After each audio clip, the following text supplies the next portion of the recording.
You seriously need to start making more of an effort, Greta. Maggie, what do you mean? With Chad. Chad? What about him? Is he really my grandson? Yes, of course he is. He doesn't even say hello to me when we walk past each other on the street. Not only that, but he won't even look at me. How on earth are you raising that boy for his manners to be this bad? Huh? But when I go out on walks with Chad, he always says hi to the neighbors. He's usually so polite. I'm sorry. Well, you know what? I don't need him. What value is a boy who's all smiles when it comes to a bunch of neighborhood strangers, but can't even say hi to his own grandmother? You may as well have him adopted if this is how he's going to act. Please start taking my reputation into consideration from now on. Do you have any idea how embarrassing it would be if any of the neighbors saw my own grandson ignoring me? Maggie, I told you this before, but my son isn't some tool to boost your reputation. You wait outside the gates after school, snatch him away from his friends, and force him to carry your bags. You never stop talking about how he's going to Harvard and make him spend nearly all his free time with private tutors. Have you ever stopped to consider that maybe he's just avoiding you because he doesn't like the way you treat him? I've never heard such cheek. How dare you speak to your mother-in-law like that? Believe me, I want him to like his grandma too. But if you insist on continuing to treat him like this, I seriously doubt he ever will. Saying I'm at fault here? That's simply not true. I've been around a lot longer than you, young lady, which means I know a damn sight more about the world than you do. The problem here is your parenting, plain and simple. If you were teaching him the proper manners, this wouldn't be happening. The first step is to acknowledge your flaws as flaws, Greta. You'll never make any progress if you carry on living in denial. Right. Sorry. Anyway, do you have a date for the birth yet? Huh? Graham told me. He told me you're pregnant again. Why didn't you tell me first? To think you'd keep your own mother-in-law in the dark. Sorry, I've been so busy lately, I've barely had time to think. Oh, this is what I mean when I talk about your flaws. You really should be working on improving this aspect of your personality. Let me make one thing clear. You absolutely will be giving birth to a girl this time. I won't forgive you if you give me another boy. You won't forgive me? But that's totally out of my control. Yes, I won't forgive you. I think you know why, too. What do you plan on doing if you pop out another rude, disrespectful brat like Chad? What this family needs is some brightness and warmth. All you've done is provide us with misery so far. I know you can do this, Greta, so don't let me down, okay? By the way, if it is a girl, I will be naming her. Make sure you don't go sticking your nose in and trying to influence my decision, okay? Excuse me? You'll be naming my daughter? Of course. I've dreamed of having a little granddaughter for so long now. But me and my ex-husband got divorced very quickly and Graham is my only child. But remember, as his wife, you are technically my daughter, so you're obliged to defer to me on naming rights. So basically I should just keep my mouth shut while you pick my daughter's name for me? Exactly. See, you get it. Perhaps you're more intelligent than I thought. You can't be serious. Surely a child's parents should be the ones who decide on a name. A mother-in-law's word is absolute. If you won't acknowledge that simple principle, you're not even doing the bare minimum required for me and you to have a positive relationship. I suggest you think long and hard, young lady. Anyway, this isn't a discussion. What I say is final. Make sure you take Graham with you every time you go to the hospital for a scan. Since you can't be trusted to communicate with me properly, you can take my son with you. I want to know whether it's a boy or girl as soon as you two get the news. Do I make myself clear? It's a boy, isn't it? Yes. You really are the most useless wife of all time. How many times did I tell you to give us a girl? Graham is sick and tired of you too. Maggie, listen to me. Whether my child is a girl or a boy makes no difference to me. I'll love it all the same regardless of gender. But seeing my husband screaming and shouting like that at the hospital today was honestly terrifying. Graham was shouting? Yes. Stuff like, why isn't it a girl? And do something about this, you useless quack of a doctor. Then he grabbed the doctor by the scruff of the neck.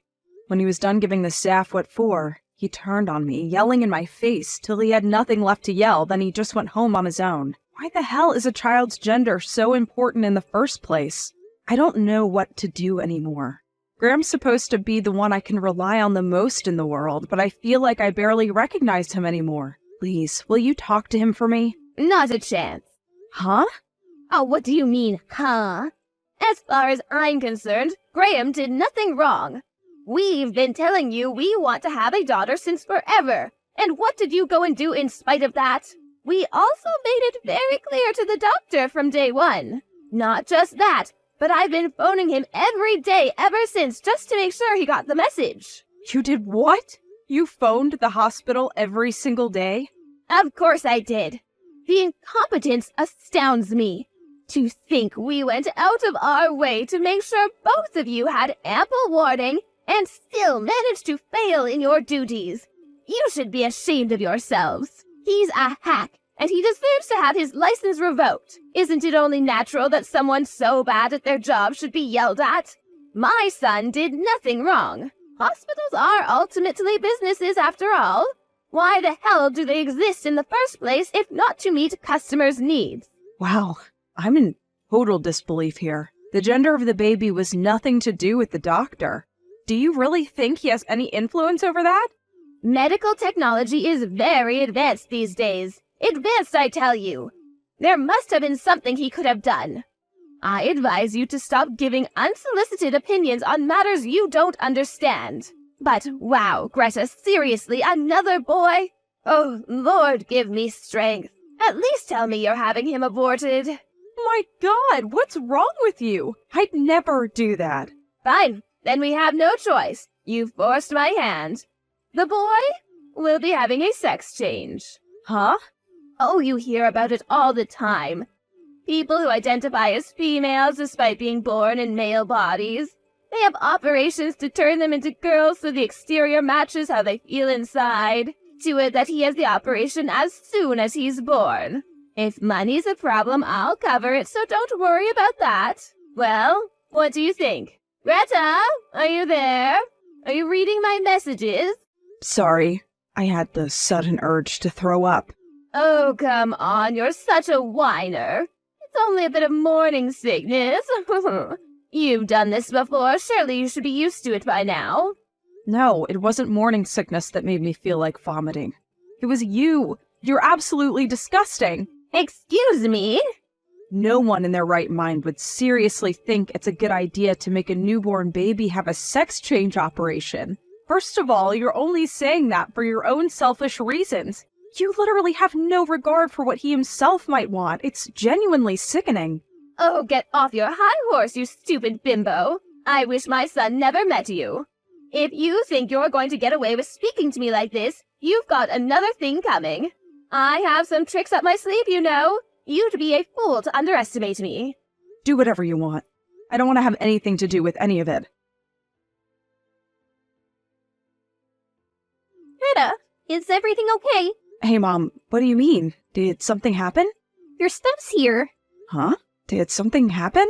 Your personal belongings just arrived at my house. I assumed it was you who sent them. What? What? You mean it wasn't? You didn't know anything about this. No, it's the first I've heard of it. I'm at work today. When you say my personal belongings, what exactly do you mean? A moving company showed up with about 10 cardboard boxes full of your stuff. They're labeled stuff like clothing, furniture, accessories, you know, everyday items. What the? Don't you have any idea who could have done this? Couldn't be. Wait, how are things between you and Graham? Are you two getting along? Mom, can I come stay with you at your place today? I have the next 2 days off work. Of course. That's fine, darling. If you want to talk about something, I'm here, okay? Greta, did your belongings arrive at your mother's house yet? I knew it. It was you. Aren't I just the worst? But really, what did you expect? Graham's got my back on this one. He agreed it was the right thing to do. The divorce papers should be arriving by post tomorrow, so make sure you get them signed and submitted ASAP. Divorce? That's something for me and my husband to decide in private. We haven't even discussed it yet. Surely you can't be serious. Graham's the one who asked me to send them to you in the first place. Don't shoot the messenger. He said he had nothing to say to you, so he asked me to tell you instead. I see. And where do you propose the kids fit into all this? Did you think about that? The kids? Oh, those useless brats. What good are they to us? You can have them. You can raise brat number 2 by yourself as well. My son will be paying the bare minimum he's required to in child support, so don't worry about money. See. Fine. I'll sign the divorce papers immediately and hand them in tomorrow. Well, would you look at that? Look how she changes her tune the moment money is mentioned. Oh, you're so transparent. It looks like you are only getting your grubby mitts on my son's money all this time. Don't make me laugh. I don't want your money. My dad sat next to me right now and he saw all your messages.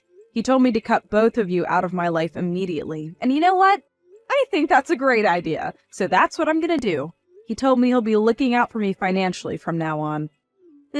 Your dad? He was involved in real estate, right? I remember Graham telling me something about him owning a lot of property on the West Coast. He also told me about how, in spite of that, he hasn't helped the two of you out financially even once since you got together. That's because he wanted us to know the hardships of earning money and learn to get by on our own merits. He thought we'd never learn anything if we had everything handed to us on a plate. And I agree. Don't get me wrong. Things were difficult at times, but I feel like I'm a wiser person for it. Anyway, now I'm bringing in a little money on my own, too. With a little financial support from my dad, I'll be absolutely fine if I never received another cent from either of you, and that's what I intend to do. Have it your way. Look at the way you speak about us. Anyone would think me and my son had done something wrong. But there's where you're mistaken. The only one in the wrong here is you. You, the worthless wife who couldn't produce a girl. You had one job. Tell me, Maggie, why are you so obsessed with the gender of your grandchildren? Isn't it obvious? If it's a girl, we could have her take all kinds of lessons from a young age. Singing, dancing, piano, acting. We could raise her into the ultimate superstar actress. Then one day, when she makes it onto the big screen and she's a household name in America, she can buy me a big, luxurious mansion by way of thanks. I saw a similar story on the news just recently, in fact. With Graham's good looks and my high intelligence, she'd have beauty and brains in ample supply. I really think she'd have what it takes to go the distance. But no, those hopes and dreams were dashed against the rocks by this abject failure of a wife. I've had enough. I'm struggling to even bring myself to reply to you anymore.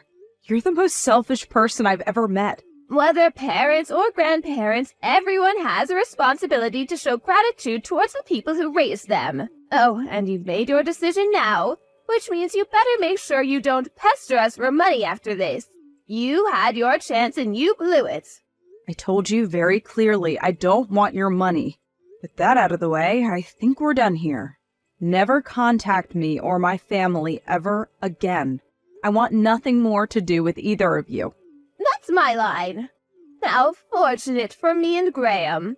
We get to cut you out of our lives like the tumor that you are without even having to pay a cent. Goodbye forever, you useless good-for-nothing.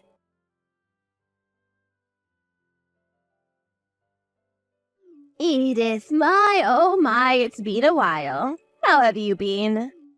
Oh, it's me, Maggie. You know, the exceptionally kind woman who allowed your tragically useless daughter into her family for a little while.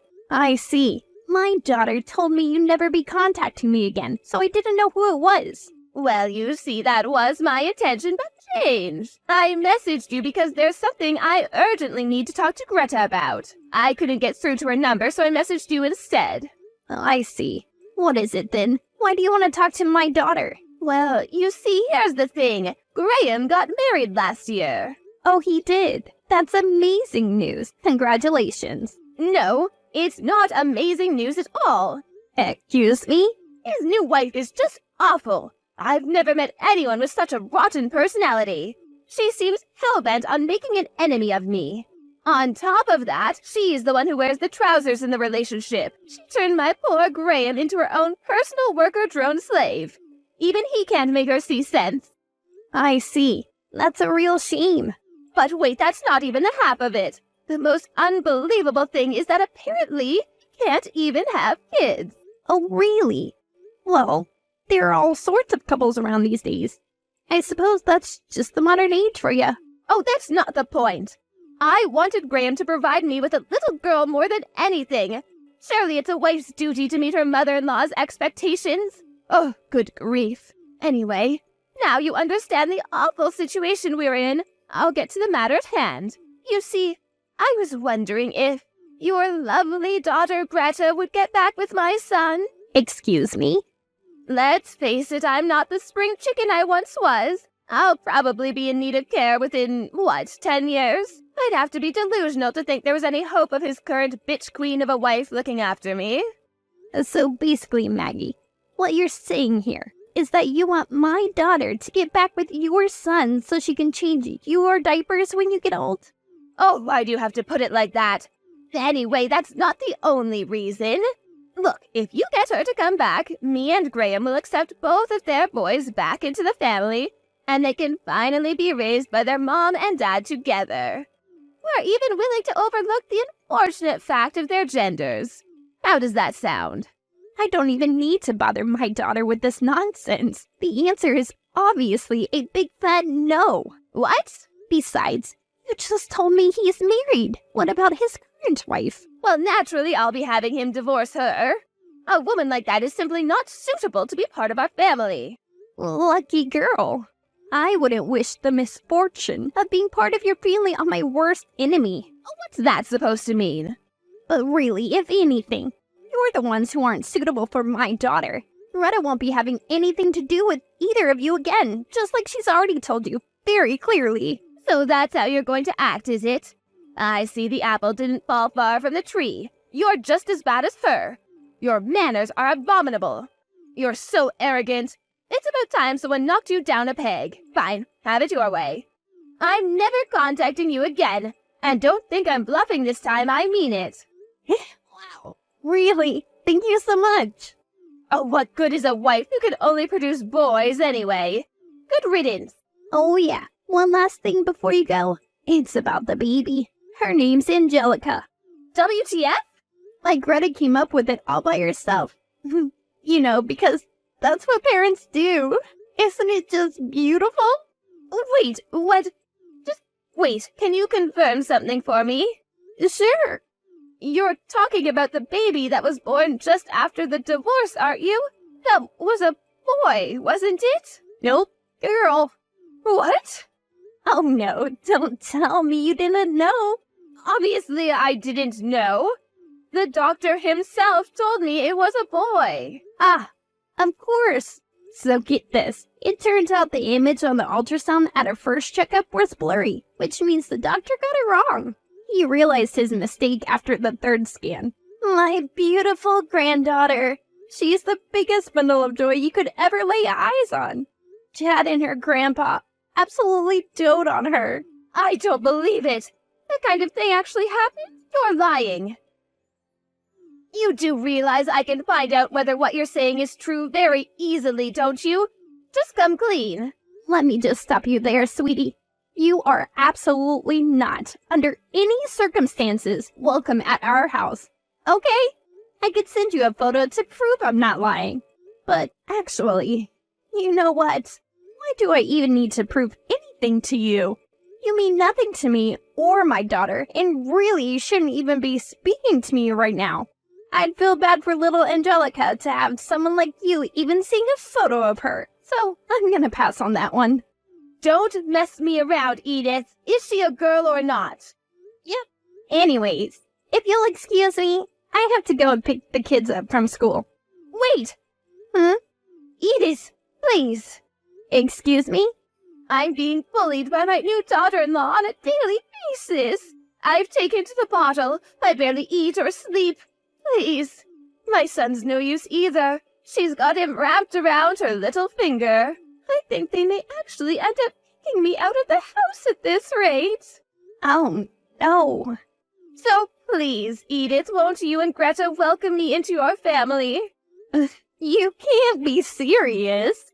I mean, it's hardly fair to make me a pariah, isn't it? Little Brad and Angelica are my grandchildren after all. Let me live with them. You wouldn't deprive them of their grandmother, would you? Maggie, your grandson's name is Chad. Anyway, you must be joking me, right? This is all a joke, isn't it? Yes, I meant Chad. My lovely, darling Chad. Oh, please, Edith, why would I joke about something like this? I'm 100% serious. I'm begging you here. If we weren't messaging each other, I'd be on my knees right now. Oh, so what do you say? Will you persuade Greta for me? Persuade her? The answer is no. You'll never set foot in this house again. You have no recollection of how awfully you treated my daughter? Oh, that's ancient history. Get over it already. I want to see my grandchildren. You're the one who wanted nothing to do with them in the first place. You have no right to be part of their lives anymore. Oh, you stubborn old hag. Who do you think you are? Look at you trying to keep my grandchildren all to yourself. You're the worst. I can't get by as a woman on my own. If my daughter-in-law kicks me out, I'm finished. I'll be starving and homeless. If something happens to me, it'll be yours and your daughter's fault. Do you really want that on your conscience? Don't worry, Maggie. You'll be fine. If you can't get by on your own as a woman, I think the solution's actually staring you right in the face. Huh? A sex change. Medical technology is very advanced these days, Maggie. Advanced, I tell ya. Oh, do not screw me around.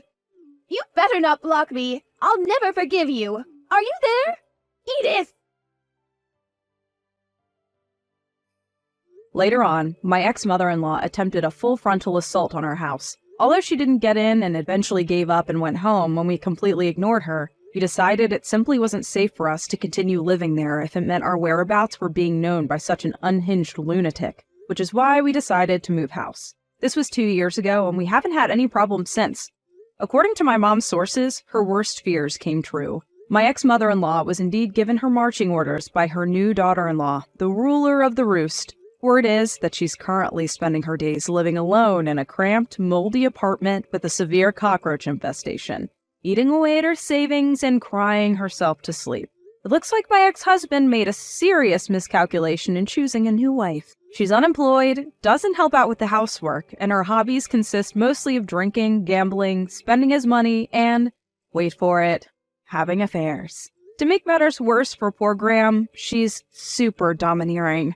She not only forces him to work obscene amounts of overtime, but then he has to do all the housework when he gets home. I did once get a desperate message begging me to take him back, replete with groveling apologies and love hearts, but of course, I ignored it. Right now, I'm living happily with my son and daughter, with the support of my parents, who are the kindest people I know. One thing's for sure, life's a lot more peaceful than it was when the terrible two were around.